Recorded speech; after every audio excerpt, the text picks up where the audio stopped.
This conference will now be recorded.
Okay, so we will start now.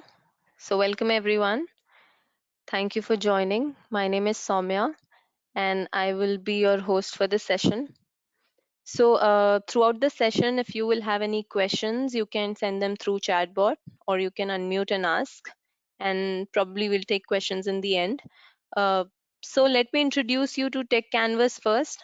Tech Canvas is an IT certifications training organization for professionals wherein we help students to crack their certification exams in first attempt. We are IIBA authorized and PMI approved. So we provide for certification trainings for ECBA, CCBA, CBAP, Agile, CBDA, and for project management certifications like PMP and CAPM. We also have domain courses into banking, finance, healthcare, insurance, and many more. So today we will be discussing on strategy analysis, and we have with us Satish. So Satish is a CBAP certified business analyst with more than 12 years of experience in business analysis and product management. He has worked on large system implementation projects across verticals like retail banking, telecom, taxation, software license management, and many more. Welcome, Satish, and I would request you to take the session ahead from here on. Thank you all for joining. Thank you, Soumya. So, good morning and good evening, folks. So, for the next 1 hour, we are going to discuss about strategy analysis. So, I'm not a big fan of introductions, but let me make it straight. So, strategy analysis is like the most important knowledge area when it comes to your CCBA and CBAP certification. And this is one of the toughest knowledge area also, because other knowledge areas you can start relating with your current work, or you can think about if you're practicing that visualization, you will be able to connect the dots without of your current project, what is happening in your current project, or you can talk to your seniors and you can learn it. But this one particular knowledge area, this is beyond the scope, or this is out of scope for the IT business analyst, because unless you work in a very small organization, you don't get the opportunity to work on the strategy part, because normally strategy is outsourced to MBB consultants. So those folks from McKinsey, BCG, Bain and Consulting. So those folks will be doing the strategy. I mean, ideally, that designation is like strategy consultant. But there are few lucky BAs who get opportunity to work on the strategy, defining the strategy, and also if you. So that's the reason I told you that like this entire knowledge area, all the concepts which are mentioned in this knowledge area, it will be tough for the IT business analyst to visualize, because we wouldn't have heard all these terms. So coming back, not only from the certification point of view, if you go through strategy analysis, I would recommend that like definitely we need to go through each and every technique and task that is mentioned here, because this can also help in your career. So next time, if you know about strategy analysis, next time when you analyze any problem statement, you will know that like what are the areas that I need to concentrate, like what type of questions I need to ask, like what is problem solving, root cause analysis, what is enterprise limitations, what is solution limitations, what can be the risk, policy related risk, what is enterprise readiness assessment. So all these terms, what you learn from strategy analysis, you can try to apply that in your current project, and you will be able to connect the dots. So that is the biggest thing of using strategy analysis. So you, the next time when you sit in the client call, the way how you ask questions will be different, because all these years we are quite we know how to ask technical questions. We may ask API, what is the input on output, those kind of questions we'll ask the client.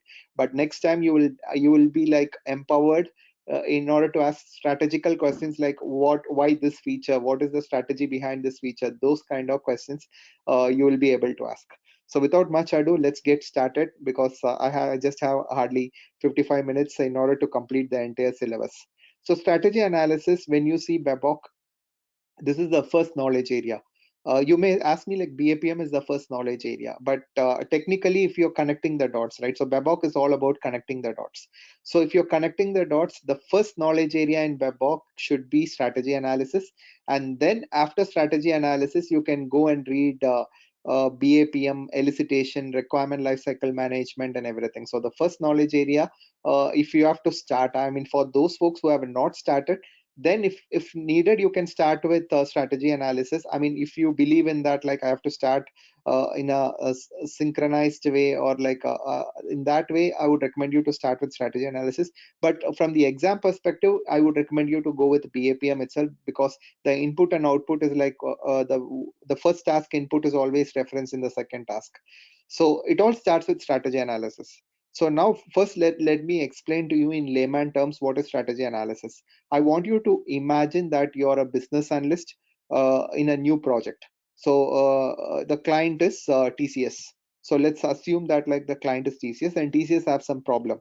What kind of problem it can be? So there can be two types of problem, like the real existence for the IT project. It can be a threat or it can be an opportunity. So I have not put all these in slides because this is too much of information. So don't look at the slides. I'll be doing the talking only. So any IT project which you are working, it comes under this two category. It can be a threat or it can be an opportunity. So TCS is realizing that like many folks are working from home, so they want to invest on some technology, VPN. They want to invest in business continuity program, and also their VPN, and lot of things they need to do. So this is they consider this as an opportunity, because they know that down the line hybrid is the future. So they want to invest all their money and all that they need to ensure that like the setup is in place. So this is an opportunity. So this was identified by the TCS team, but they don't know how to start, where to start, and everything. So that's why they need a strategy consultant. So I'm not calling you as a business analyst, I'm calling you as a strategy consultant, and you have joined the team, and you're having the first round of discussion. So you go and talk to the TCS CTO. So the CTO will first tell you the business need, like what they want to build and everything, like or they want to build a completely hybrid kind of workplace, what they need to do. So that is the project. So you understand the business need from them, and from then you will have to devise the strategy for the TCS team. So you may wonder like why, if TCS can think about the business need, why can't they create the strategy and everything? But if you see, most 99% most of the strategical decisions are always outsourced for this one reason, because none of the companies they want to take a risk. Because if the same folks in TCS are given a decision to take strategy decisions, what if they have their own bias? So for instance, the TCS CEO will think that like this would work out, and he will come up with a plan. So entire strategy will be on bias and assumptions. But if you give it to an external consultant, he or she will not have any bias about TCS. So whatever they come up with, they analyze all the risk, they come up with all the assumptions, constraints, and everything, and they will tabulate it accordingly for the TCS management to decide. So that's the reason why strategy is always given to a third party. So if you see, even government of India, government of Kerala, Tamil Nadu, Uttar Pradesh, all the strategical decisions when it comes to smart city and everything is given to the third party consulting companies. So now you have onboarded as a consultant. So you know the business need. So that is explained to you by the TCS folks. Now that's it. Now they will not be involved in the picture. Now it is up to you to start the strategical discussions. So what is the first step you need to do? You need to analyze the current state. So why you need to analyze the current state? I mean, now you guys can talk. So I'm doing the entire talking. So I just want to know, why do you need to analyze the current state?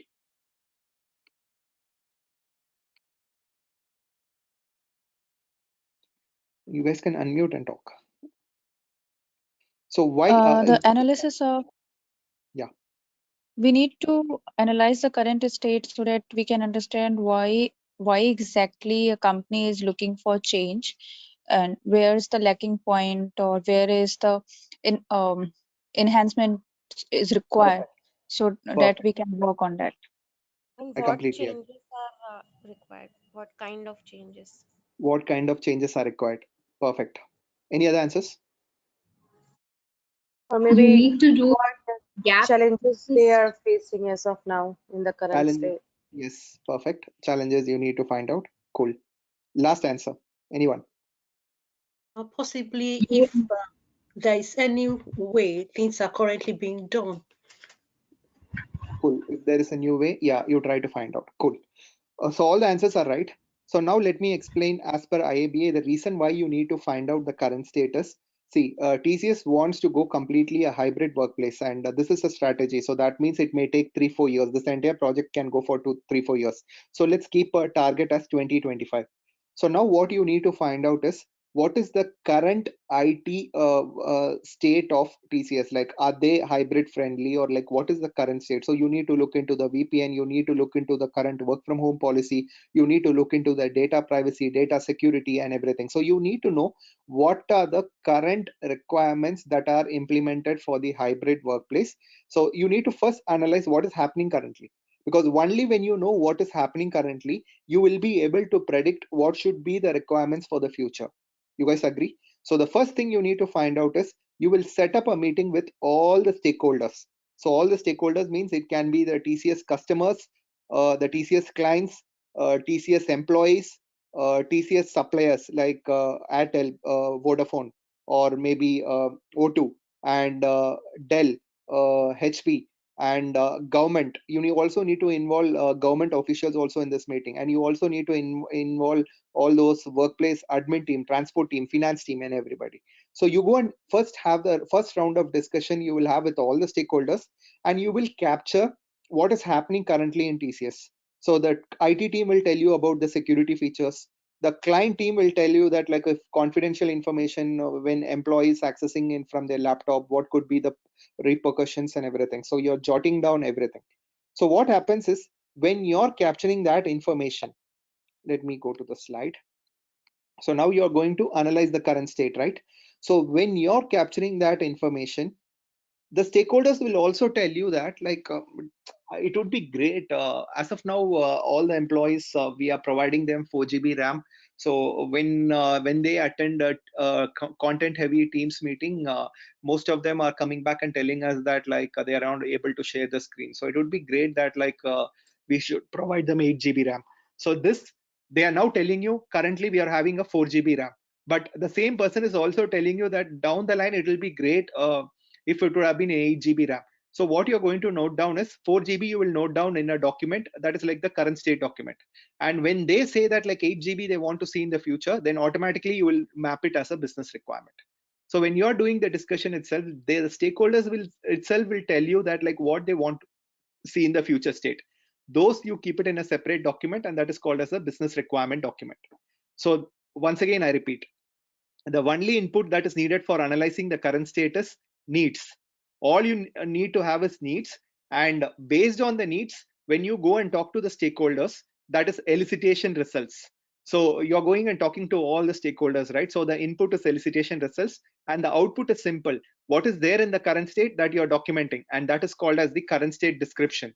And when they tell you what they want to see in the future, that is called as the business requirements. So that's how you need to remember the input and output. For those folks who are preparing for the examination, don't just memorize it, just think practically how it is all related. So now you understood the connection between needs and elicitation results, and the output is going to be current state description and business requirements. Now let's come back to our example.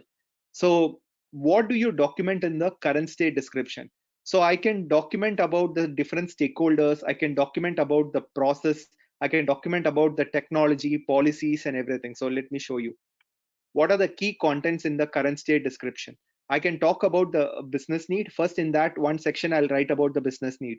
And then I'll talk about the organizational structure and culture. In TCS, what kind of structure they follow, what kind of culture they follow. So I'll take a pause here. So why is that strategy consultant needs to bother about the structure and culture? Any guess from the TCS perspective? You think, tell me why I should, and what is organizational structure and culture? I'll give you an example. So if if I need to tell something, and if I'm telling the senior manager, how many levels of communication it needs to go from senior manager to manager, assistant manager, team lead to senior software engineer to associate software engineer. How many levels of communication? For instance, if there is some new information that needs to be passed, what is the number of communication channels? That is called as the organizational structure. The second thing is culture. What is the culture in TCS? Is TCS supports innovation, creativity, or is TCS more about a company which is completely archaic, wherein innovation is not at all supported? So now, I'll take a pause here. Can you tell me why, as a strategy consultant, looking into the structure and culture is important?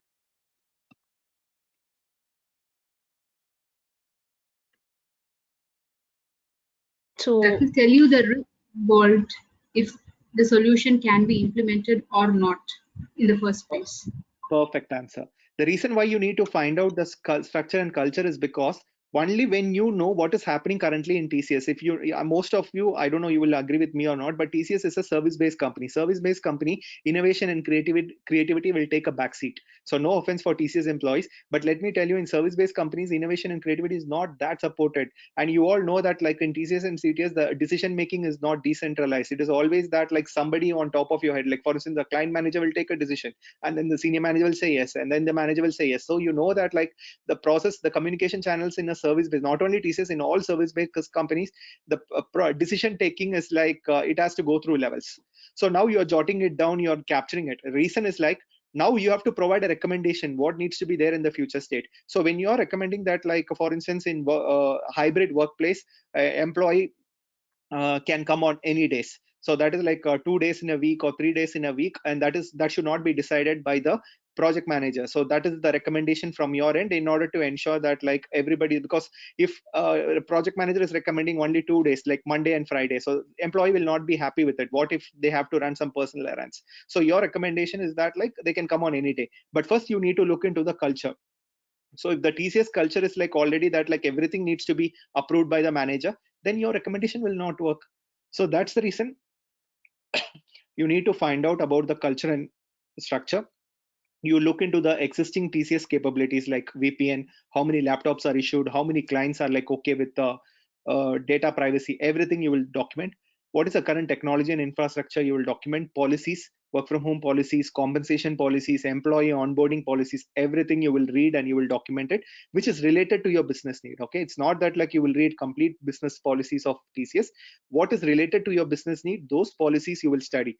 And you will also look into the business architecture. So if TCS is completely going on work from home mode, permanent work from home mode, how will the business architecture of TCS change? Business architecture means that, like for instance, TCS will have some dependency with the government, wherein government would have given some concession for TCS to build their to have their office in that particular SEC unit, and government would have said you need to give me this much business every day, and you should generate an employment for 10, 15 folks and everything. So you have to look into the overall ecosystem of TCS. So don't see only from the IT perspective.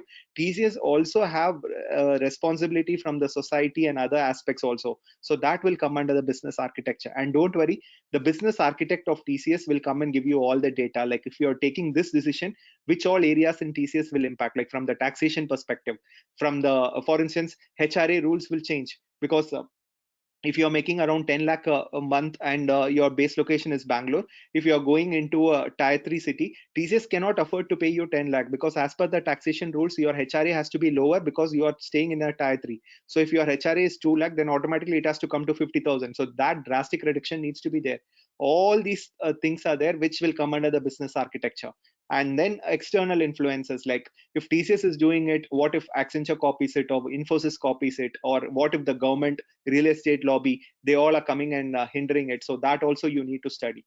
So all these things you will document, and you will create two documents. This document, which contains all the key elements, it is called as the current state description. And whenever you talk to the stakeholders, they will tell you what they want to see in the future. That document is called as the business requirements. So that's all about it. So analyzing the current state is done. So now what you do is you go back to your desk, and that's it. All your interactions with the TCS folks are done. So now you need to go back to your desk, and now you will go back to your base office, and then you will have to now brainstorm, and you have to find out what do they want in the future. So 2025, what all things TCS has to implement in order to ensure that they are a complete 100% hybrid workplace. So now when you go back to your desk, all you need is the business requirements, and you will take those business requirements and you will think next 2 3 years what all initiatives TCS needs to done. So that is what is called as the defining the future state. So determine the set of necessary conditions to meet the business need. So you will look into the current state description, you know what is there currently. You will look into the business requirements. Now you will have to formulate the plan.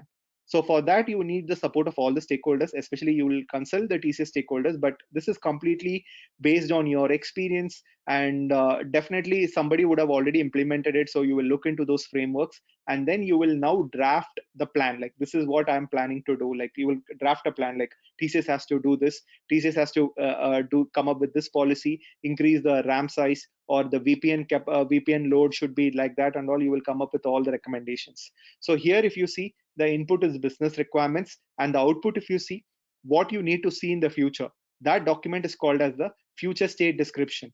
And you also see some business objective. So see, this is a 3-year plan.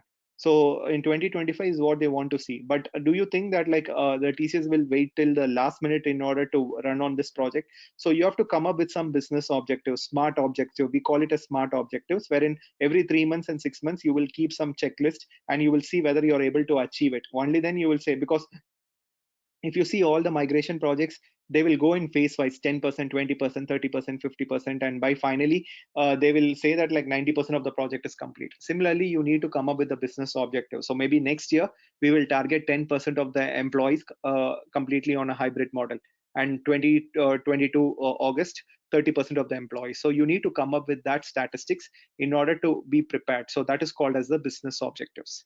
So let me show you the same thing which we repeated, right? The same elements which were there in the current state description will be there in the future state descriptions also. But here you will think from the future perspective, what all things need to change. If you feel the policy has to change, employee onboarding policy or the work from home policy needs to change. So all these things you will write it down. And if you feel the culture of TCS is not ready to support hybrid, still the managers are thinking that like whatever the employee does, or employees login time and everything has to be micromanaged. If you feel that like down the line this is not going to work out, then you can recommend that like this is not going to work out, the culture of TCS needs to change. You can provide your recommendation, what is that you need. So you can say that like if employee wants to go on leave, or employee has to run some personal errand, he need not go and talk to the manager. All you can do is like go and put a request in the portal, and it gets auto approved. So those kind of recommendations you can provide, and you take into consideration the current state and what you want to see in the future state. From all these parameters like structure, culture, capability, technology, policies, whatever you think has to be changed, you will document it, and this document is called as future state description. And along with that, you also write down about business objectives, like what are the targets, first year, second year, third year, and every 3 months what should be the target, which should be based on the smart framework. So that's all about defining the future state. Now the third task, let's talk about assessing the risk. Why risk is very important. So you guys need to understand that like risk is very important, because this is all for the future. So I need to see that like down the line I want to achieve this, right? So 3 years, anything can come and stop me from doing it. What if Indian government is coming, and the government of India is realizing that like IT folks cannot work from their homes, because that will not result in economy being vibrant. Because one, I read that like 10 IT folks will generate opportunity for two non-skilled workers, like two blue collar workers.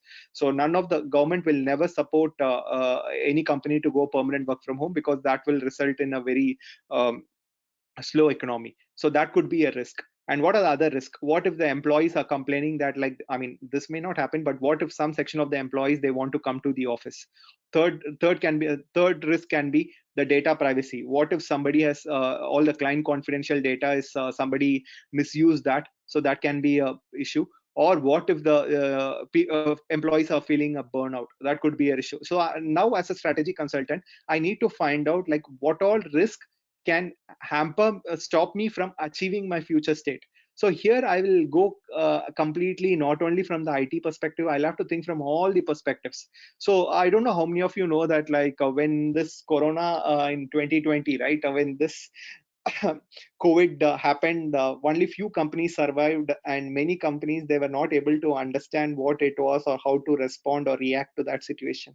It is because nobody would have thought about the situation wherein employees need to connect from home for a month or something. Because if you look at a business continuity plan on any IT company, it is only for like 1 week maximum. They would have calculated for a week because of flood or because of some strike. And all the companies had their VPN capabilities and other stuff ready only for like if employees are connecting from home for 5 days. That is what maximum they had calculated. So that's the reason you would have seen when the onset of this lockdown and everything, right? Few of the companies were sending out the monitors, CPUs, and all those things to employees just because they were not prepared at all. But at the same time, some companies had anticipated that like down the line every employee should have a laptop, and but they already anticipated this would happen and everything. And let me give you a classic case of all these hotels. Or I mean, nobody would have thought that like average the monthly stay in any hotel is 20 or 30%. But during the COVID, it was 0%. What will they do with the salary of the employees and other raw materials and other costs, maintenance costs and everything? So you see so many hotels, they were not able to survive because they did not have the strategy in place. But those companies who had efficient risk management, they already thought like, what if though nobody is turning up in our hotel for 10 days, what will we do with the salary? In classic cases, Indigo, when rest all airlines were making losses and saying that like they need bailout and everything, Indigo was still surviving PVR. So for 1 year, PVR was not able to open their theaters, but still PVR survived because they already anticipated that like this risk would play out. So they had their own risk mitigation and risk contingency plan. So here what you're going to do is like current state and future state. In between, anything can happen. So now your job as a business analyst or a strategy consultant is to find out what can be the undesirable consequences of internal and external forces that can stop you from achieving the future state. So as per Babok, you need to find out the risk tolerance of the organization. So Babok classifies that like the risk tolerance of the organization. There are only three categories of companies in the world. So one is risk averse companies. So risk averse companies, they don't want to take any risk at all. So now once they want, for instance, in case of TCS is a risk averse company. So risk averse company in the future state, if they find even a single risk, they will drop out of that project. So they will not give a green signal. They will say, okay, let's stop the project here because we don't want to take any risk. The second category of companies are risk neutral. These companies, they are ready to take a small risk. So they know that like the future state can be achieved, but there is a small risk, but they are ready to go ahead with the project with the assurance that like this risk should not have any financial impact to them. So these companies are called as risk neutral companies. And the third category of the companies are called as risk seeking companies. So risk seeking companies are like, even though they know that like in future state it may not work out and everything, there are 100 risks and everything, they will still go ahead because they feel that like what if it is like a success, like what if this works out? So they want to pursue that opportunity, so they are least bothered about that risk. So those companies are called as risk seeking companies. So first you need to find out what is the risk tolerance of your organization. So in case of TCS, it is a risk averse organization. So in that case, you have come up with a 10-15 risk. So the very moment you know it is a risk averse, then you know that like it's, you will have to stop the project there, because if there are 15 risks, then definitely TCS CEO is not going to give you the signal to proceed further. So you have to find out you have to do an impact analysis of that risk, like what kind of risk it is, like whether those risks can be mitigated, what is the likelihood of that risk occurring. So all these things you document, and that document is called as the risk analysis document, or you will also document it in risk register. So you guys can read out from the slide. So consequence if the risk occurs, what is the impact, what is the likelihood of that risk, what is the potential time frame, all these you document. So that's what I mentioned: risk averse, risk taking, and risk neutral. So what is, let me take a pause here. So any idea, can you tell me an example for that company which is risk taking?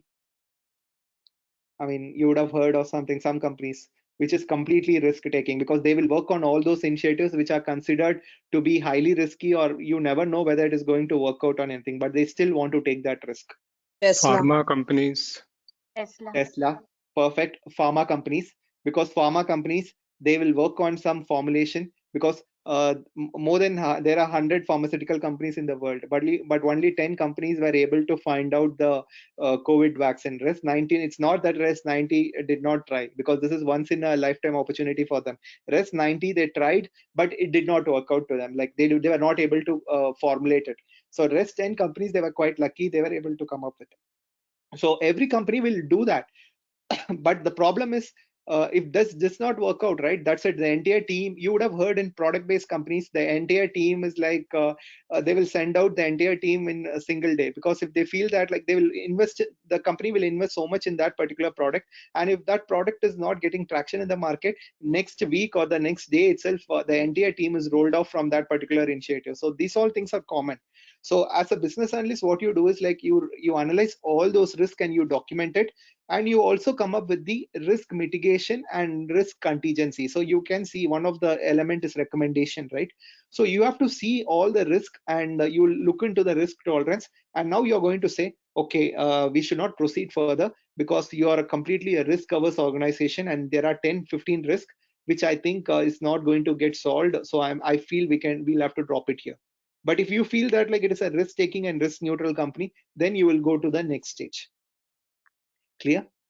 So now let's talk about the last task, define change strategy. So many folks have this confusion, what is this change strategy and everything. So I told you it is not going to be a like a one project.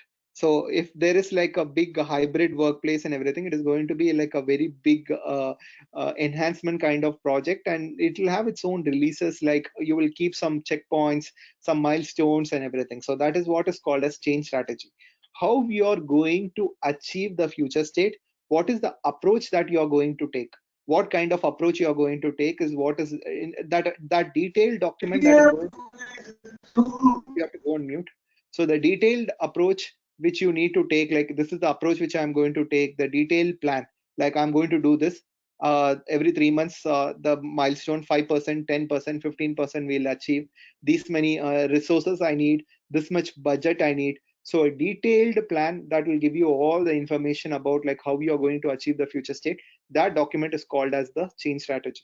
So as you can see from the description, why this change is needed, what are the alternative options that were before you, and why did you choose this particular alternative, and what is the resources that is needed from the financial perspective, or do you want to hire some suppliers, that also you will mention. And you also have to clearly mention, if I choose option A, if you have come up with three plans, option A, option B and option C, if I choose option A, this is the value, option B, this is the value, option C, this is the value, and your recommendation that option A is the best, and who will be the key stakeholders who will be involved in this initiative, that also you need to document. And what is the transition state, so what is the documents that will have it, it can be the statement of work document, or it can be the enterprise strategic plan, or you can also put this dump this information as part of your business case. So you will come up with that plan, high level project plan, right? So if you have to equate this, I'll say it is a high level project plan, but think it from the organization perspective, don't think from the IT project perspective, think from the organizational perspective. You're going to create a fully detailed enhanced project plan, like this is what list of steps, what we need to do, when to do, how to do, who will do, all these things documented is called as the change strategy document. So you will have the solution scope, and then you will have the gap analysis, and then you will have the enterprise readiness assessment. So when are we whether the organization is completely ready in order to do this. Simply you cannot start the project, right? First you need to see whether the stakeholders are happy, whether the stakeholders know about this particular project, do we have the support from the stakeholders, so all these things, and do we have the sufficient finance, because if it is like this project is having 5 billion, does TCS having 5 billion in their bank balance in order to start the project, that you need to study. Do we have the support from all the stakeholders, all these things you have to study, and that is called as the enterprise readiness assessment. And I don't know how many of you know about change management. So change management is all about that when you have to move from one state to another state, then the change management team gets involved, and their responsibility is to come up with the readiness assessment and all. So primarily in our IT companies, enterprise readiness assessment is taken care by the change manager. So there will be some reference about change management also in Babok when you read strategy analysis last task, right? Some of the activities will be also taken care by the change manager, and then you will come up with the release planning. So as I said, by 2025 you want to achieve it, so you come up with some releases like first 6 months, next 6 months, next quarter, third quarter, fourth quarter, what you want to achieve, you are coming up with the release planning there. So these all things will be part of the change strategy document. So what are the common techniques that a strategy consultant has to use? So the first technique is the business model canvas. So here, as you can see, business model canvas is a strategic technique which contains 9 categories. So you take any company and then you will try to find out how that company makes money. So that will be called as the revenue stream. How that company spends money, that will be under the cost structure. What are the ways how the company interacts with the crowd, that will come under the channel. So any company, you will have to fill this 9 categories, and based on this 9 categories, you will be able to formulate the strategy. You will be able to find out like what they want to achieve in the future, or which is their USP. So you can concentrate more on their strength, weaknesses, and all, right? So business model canvas is a strategic technique that is primarily used to find out about more about that company or more about that organization. So this is one of the most commonly used technique. The next technique which they use is SWOT. I know many of you know what is SWOT: strength, weaknesses, opportunities, and threat. Why this technique is used?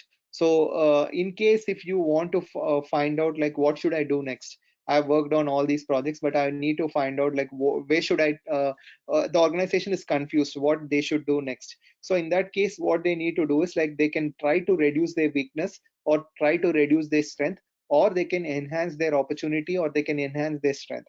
So most of the times, if the company if you're part of the strategy discussions, right, this SWOT is like primarily shown in most of the discussions, because the company, if they want to find out in which direction they need to travel. So most of the organizations, what they do is like whenever they feel that competitor is there and everything, they will try to reduce that weakness. So what project I can do in order to reduce my weakness or threat is one part of strategy technique. And the next part is balance scorecard framework. So this is also a strategy technique wherein first you formulate the vision and strategy. And once you come up with the vision and strategy, the next thing which you need to do is there are 4 perspectives. As per this technique, for any company to succeed strategically, there are 4 areas which they need to take care. One is financial, and then customer, internal business, learning, and growth. So if you concentrate on these 4 perspectives, your strategy is set. Whatever the vision and strategy you have come up with, those all things can be met. Let me give you an example. From the learning and growth perspective, you want to ensure that all the employees have the sufficient learning, training in order to do their task. So you come up with an objective, that is everybody has to complete 2 mandatory certification. So you come up with a measure, you come up with a target. So when at the end of the year, when you see that like all the employees has to mandatorily complete 2 certifications, and if they have completed it, then in that case that one particular metric is taken care. And from the financial perspective, the profit margin should be 10%. So that is the objective. So you will see what is the actual value after 1 year. Like if the profit margin is only 6%, then you know there are some areas in that particular company which you need to focus in order to ensure that you hit the desired ratio. So likewise, you will analyze which are all the metrics that are related to the vision and strategy, and you come up with the initiatives, and you come up with the desired value and expected value, and you try to find out the variance. So this is one of the most beautiful strategy analysis technique that are used in most of the firms. And the next technique is called as the business capability analysis. So whatever the capabilities that are provided by your company, so you will try to find out like is there any gap, like what you want to project yourself. So let me give you an example from TCS. So TCS, one of the capability of TCS is they are into cloud computing. And imagine if there are 10 categories, 10 different types of services in cloud computing: infrastructure as a service, software as a service. But TCS is not concentrating on infrastructure as a service. So now then what you will do is like the performance gap. But if TCS wants to be number 1 in cloud, they need to provide IaaS, that is infrastructure as a service. So in that case, you will say performance gap is high because currently we don't provide, but in the future we need to provide. So in that case, you will put a you will highlight it separately. And what if we don't achieve it? So in that case, you will put it under high risk category. So this is also alternate representation from the capability perspective. If you are not achieving the future state, what could be the implication is what is depicted through this particular image. And this technique is called as the business capability analysis. So that's all about strategy analysis. So before I sum up, ideally I can talk about 3-4 hours about strategy analysis by each technique. All I had is 1 hour. So now let me once again recap. So if you are preparing for your certification, there are 4 tasks So from the TCS perspective, first you go and talk to the folks, and then you document current state description. And when the stakeholders tell you what they want to see in the future, that is called as the business requirements. And for defined future state, you will take those business requirements, and those business requirements will be converted into future state description and business objectives and potential value. What is the value that you need to have as part of the future solution, like the benefits perspective, risk perspective, all you need to analyze. And from the assess risk, you will take into consideration all the requirements and all those future state description, current state description, and you try to analyze like what can derail you from achieving the future state. So here you need to remember risk tolerance is very important for the organization, which is risk averse, risk neutral, and risk seeking. And finally, you have to define this change strategy. And in change strategy, you will put what is the overall solution scope, what is in scope, what is out of scope. You will do a gap analysis, and you will also do an enterprise cultural assessment. So as you can see, assessing risk and define change strategy is part of the future. Analyzing the current state and define future state will be part of what you do currently. And other than that, what are the key important things which you need to remember from the exam perspective is what are the 4 types of business need. So that will come from analyze current state. So there are 4 types of business need. One is analyzing from the middle management, or no, not from the middle management, top down, bottom up, middle management, and external drivers. So you need to understand about all the 4 because there can be scenario based questions out of it. So let me explain to you what is top down.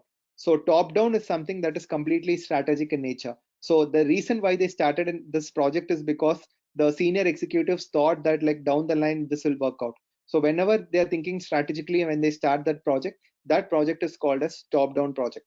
Bottom up project, whenever you are trying to solve a problem, in order to solve the problem you are creating a project, that project is called as the bottom up project.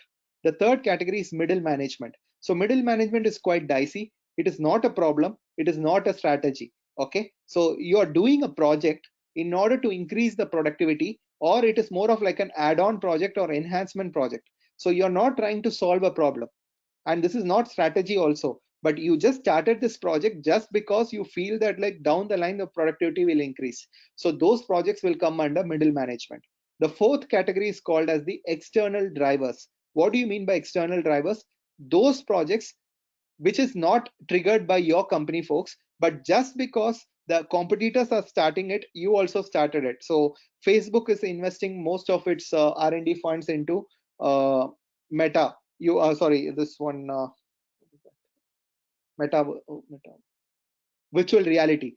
So Facebook is putting most of the money into virtual reality. So now Amazon, Google, and Microsoft thinks that like if they don't invest it now, they will have that FOMO, right? Fear of missing out. So now just because Facebook is investing so much of funds into virtual reality, even though Microsoft and Google they have not thought about virtual reality, just because Facebook has entered, they also are starting their project. So it is triggered by the Facebook, triggered by the competitors, or maybe it can be triggered by your customer demands. The customer is wants to see the dashboard of all their reports. So in that case, you're starting a big data project.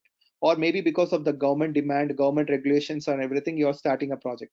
So when it is when your project is completely driven by external circumstances, then it is called as the external drivers. So this is also a very important scenario based question from the exam perspective. So 4 ways, the 4 ways of business need identification. Other than that, you need to read each and every line in assess risk recommendation. There can be scenario based question, and define change strategy can be a very important section when it comes to direct questions. Each and every line from that particular element or paragraph, you can expect straightforward questions. So that's all about it from the exam perspective. And if you want to be a strategy consultant, what is that you need to do? I'll give you that points also. Every strategy, for any strategy consultant, the first step is that like you need to learn so many frameworks. Like there are so many frameworks. You can go and do a Google research. There are 10-15 frameworks. McKinsey framework is there, 7-step frameworks, Porter framework, rise of, so many frameworks are there. You need to learn all those frameworks, mergers and acquisitions, and you need to be adept at problem solving. So that is the first and foremost. Problem solving means not that like technically you have to be smart and everything. you have to have a deep domain knowledge, because if the client is coming and telling you a problem, only when you have the domain knowledge you will be able to understand. So if you don't have IT knowledge, or if you don't know about supply chain, and if the problem is about supply chain, then you will not be able to contribute anything to that discussion. So first you need to be a domain expert, and next you need to have some all these frameworks, because any problem that the client has, it can be solved through that framework itself. You just need to understand the problem and use the appropriate framework, and you can go Google research about all those frameworks. And third thing is that, like, you need to keep yourself abreast of all the latest technology and what is happening in the industry, because in order to define the future state, it is not an easy skill. You have to know that down the line which all technologies will be there, which all technologies will get replaced. As of now, many folks are focusing on visualization, that and this full stack and everything, but down the line the entire industry will embrace no code technology. So now you cannot simply say that, like, let's run this in HTML, Java, React, JS and everything. So when you think about next 3-4 years, you have to incorporate blockchain or IoT, artificial intelligence. So all these things you need to incorporate. So you have to be always technically abreast of what is happening in order to recommend the future state also. And you also, and the very important thing is that, like, while assessing the risk, the practical thing, don't only look only from the IT perspective. You need to have a broad version of things happening around the world. Like, what happens in Russia also can impact your company's business also. So you need to see, what if something goes wrong in Russia, or how it can impact your business. From that level of analysis you need to do. So you need to have a thorough analysis of risk that can emanate from any activity around the world, butterfly effect, chaos, and everything you need to go through. So that's it I wanted to share about strategy analysis. I know I just had I covered so much of things in a very short time, but all I had is only 1 hour. So last 15 minutes, I'll take up all your questions.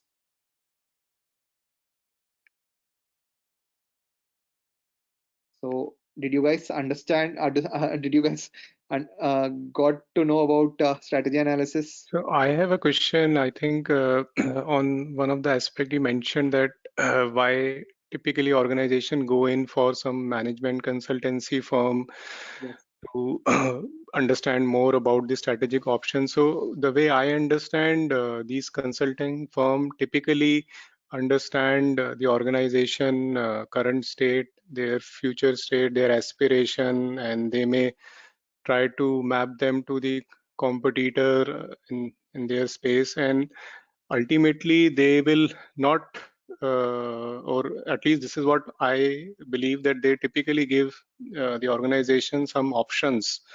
So it is up to the organization deciding committee to actually weigh down on those options and pick one. So what I was just thinking is that the bias thing may still creep in, which we were trying to kind of avoid at the first place. Yeah, I completely agree, Vikram. So they have the expertise. So if McKinsey, if you see, BCG, if you see, they have expertise. They have already consulted for that particular competitors, and they have the data. So they know the problems of the industry. So next time when you go and talk, they'll just go back and see their existing folders, and they have the problem. They know how to solve that problem.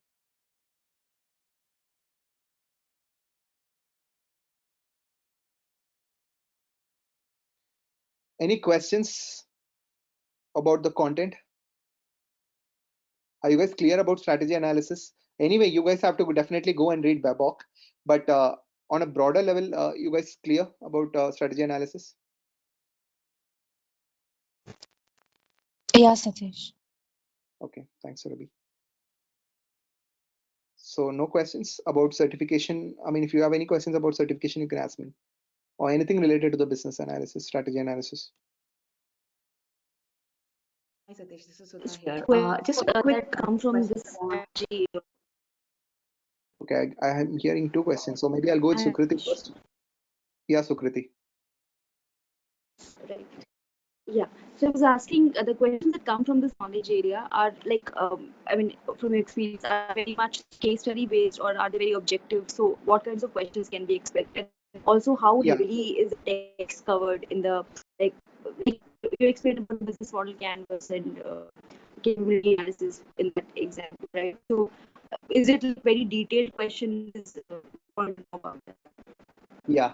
So from the technique, right, strategy techniques, you can expect straightforward questions. There will not be any which you have to analyze, and those kind of questions will not come from technique. Rather, they will ask you, they will show you a diagram and they'll ask you what kind of technique it is, or they will ask you what are the 4 perspectives in business model canvas, or what are the 9 categories in business model canvas. Those kind of straightforward questions you can expect from the strategy techniques. All you need to do is just skim through. And in the actual examination, scenario based questions can come from the recommendations. Assess risk, right? So in assess risk, the last element is recommendation. So each and every recommendation which they have given in BABOK, you can expect scenario based question, like Thomas is working as a business analyst, this is the problem, this is the risk. As a business analyst, what would be the recommendation by Thomas? Those kind of questions you can expect, and for that you need to go through each and every line in all those elements. Okay, thank you. Yeah. And Vinod? Hi, Satish. Babok says that strategy analysis provides a context for RAD. Could you tell me the relationship between strategy analysis and RAD? Yeah. So in strategy analysis, what you do is that you come up with the change strategy, you come up with the solution scope, you come up with what you need to achieve and everything. So those things are getting converted into, so you see elicitation, RADD starts with elicitation results getting converted into requirements and design. So now most of the discussions when you have in the first stage with the stakeholders, right, you're doing elicitation and you're trying to find out the business requirement. So in that place, in that one particular task, when you come up with those business requirements, so the output of analyze current state is the business requirement, and those business requirements are further refined, validated, verified, requirement architecture, all these things are connected as part of RADD. You got it? Yes. Whatever comes to you as part of the strategy analysis is the requirement. Those requirements are refined further, verified, validated, and you do some architecture and you come up with the design options. All these things will be decided as part of RADD. So that's why you see the first input in RADD is elicitation results are converted into requirements and design. Thank you. Hey Satish, this is Sudha here. I don't know why my display name is Vinod Kumar, whatever that is. So my question was around the mitigation and the contingency plan, right? Could you just speak a little bit about like when a mitigation plan would be implemented against a risk versus a contingency plan?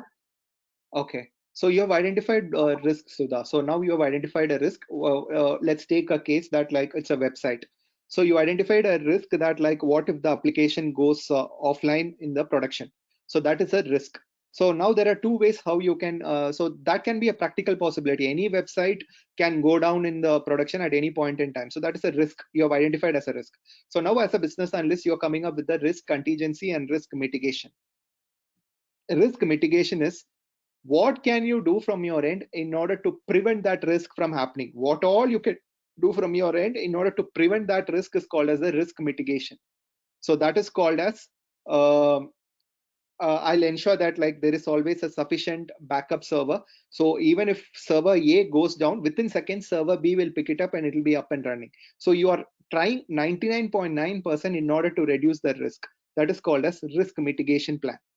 Risk contingency, what happens is the damage, you cannot do anything in your end, whatever you know that like 100% this will happen. So in that case, what can I do from my end in order to reduce the impact?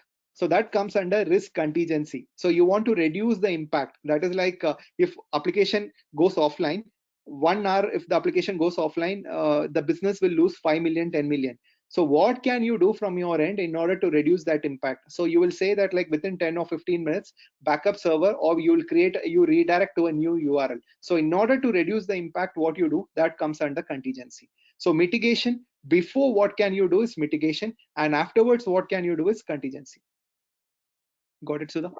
Got it, Satish. Thank you. So basically, would it be fair to kind of summarize it as mitigation might not have any cost impact to it, while and contingency might have some kind of a cost impact to it? Yeah, contingency, you need to reduce the impact. Okay. Okay. All right. Yeah. Got it, Satish. Thank you so much. Satish, I have two questions. Yeah, Savita. When we transition from the current state to the future state, is gap analysis a part of the strategy analysis process? Do we Yes. informally call it a gap analysis, or is it a separate process per se? When you're moving from the current state to the future state, what you do is a gap analysis only. I mean, not the entire part, but some part of it. Maybe I'll say 20% of what you do is you try to find out what is missing in the, what is gap analysis, what is missing in the future state, what is there in the current state. You try to find out, and you try to find out the missing components, right? So some part of it I would agree, and I'll say it is gap analysis essential, because in some cases if you want it depends on the change also. So to answer your question, it depends upon the type of the project, type of the business need. So if it is like a very drastic change wherein it has no relation with that of the current state, then you need not do gap analysis, because there is nothing for you to compare, because it is altogether a new project, new application you're going to build. Then no way you're going to refer the old application. But at the same time, the new application is something that is only 50% it will be of the old application. Then in that case you have to do a gap analysis, because you need to connect the dots. Okay, so that comes under strategy analysis, is it? It comes under strategy analysis, it comes under change strategy. Okay. The second question is, you told us that there are strategy analysts who do this job. So Yes. for a typical IT BA who prepares wireframes, so generally he does not get to do strategy analysis, is it? Yes. Very less chances for us to be involved in this, because these all things are like highly beyond our they'll say normally see as a business analyst, we are IT business analyst only, we are just a BSA.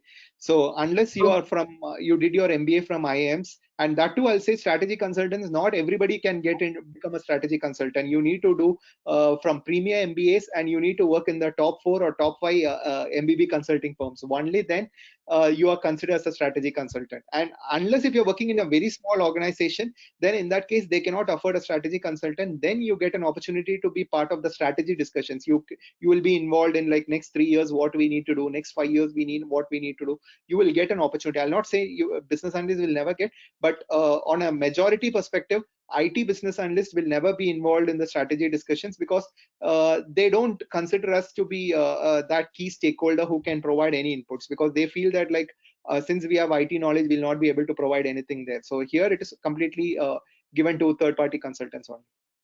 Okay, so this is more from the exam perspective rather than the interview perspective for IT business analysts. No.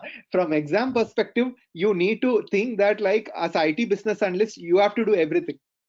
Okay, so Yeah, that point is that like from exam perspective, you are doing everything. But if you try to equate it with that of the real world, you will not get to be part of strategy projects. That was my point. Okay, got it. Thank you so much.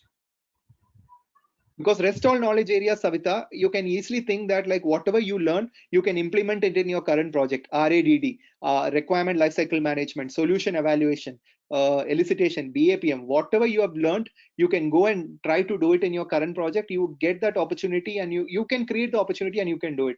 But strategy analysis, very less chances to implement it in our real world. That's the thing. Yeah, okay. Thank you. Satish, we have a question on the chat. Prasad says, what is the difference between a strategy and business model? Okay, so strategy, first you need to know about what is the vision and mission. So vision is what you need to, how do you want to position your company? And mission is how you are going to achieve that company. So I'll say business model is something that is 100 feet, and business strategy is something that is at 5,000, 10,000 feet. I mean, in layman terms, that's how I can explain. So once again, I repeat, Prasad, strategy, business strategy is something that is 10,000 feet. That's when you see your business from 10,000 feet, what you need to see, right? What are areas you need to concentrate, and which all segments you need to enter. So imagine if Mukesh Ambani wants to see Reliance. So Mukesh Ambani will not say Reliance is a petrochemical company. Reliance is not Geo. So for him, Reliance is everything. So that is the strategy. He wants to enter in each and every field. So he will also say Big Bazaar is also Reliance. So you see from Ambani perspective, when you see, it is called as the strategy. But when you work as a Geo employee and you try to find out what is the marketing plan that I need to come up with, then that is a business model. So you will have only 100 feet view of your particular business and everything, then it is called as a business model. You got it, Prasad?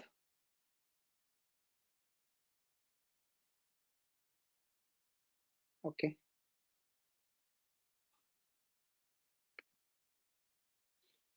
Any other questions, guys?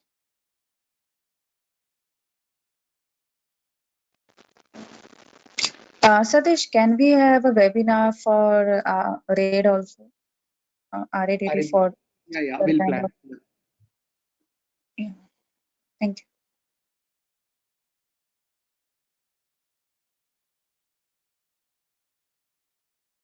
Okay, then thank you, guys. So have a great day ahead.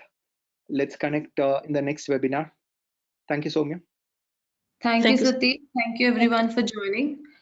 Before we leave, there is a quiz that is going to happen this Saturday for business analysts and project managers. So everyone can participate. It's a free quiz, like we had last time. So you all can register on our events page in the website. So go and check out the link. You will it will be fun, so hope you all will be joining us on 26th March. Thank you everyone for joining. Have a great day. Thank you.